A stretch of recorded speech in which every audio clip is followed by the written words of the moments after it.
Anak. Anak, ba't nandiyan ka sa labas? Halika dito. Dito ka sa loob. So, are you now ready for your lessons? Yes, Dad. I already prepared my homework. Is that your homework? Hindi po. Ito po yung mga na-like ko sa internet. Food to try, place to go to, movies to see, people to meet. Gusto ko lang po talaga mapanood ang BTS concert nila. Tsaka makakain ng magagandang food sa mga restaurants. Well, pwede naman tayo magpagawa ng mga food na yan at saka ipadala rito sa bahay. Of course, minus yung mga ingredients na may allergy ka. Kagaya niyang koyaboki. It's tteokbokki, Dad. Ano? It's tteokbokki. Tteokbokki. And I know you can do that. Nagawa niyo na po yan maraming beses.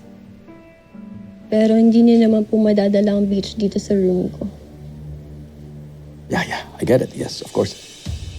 Well, pero as promised, anak, lahat ng yan magagawa natin pag magaling ka na. At hindi ako tumitigil na humanap ng paraan para gumaling ka, anak. Pinapangako ko gagaling ka. By hook or by crook,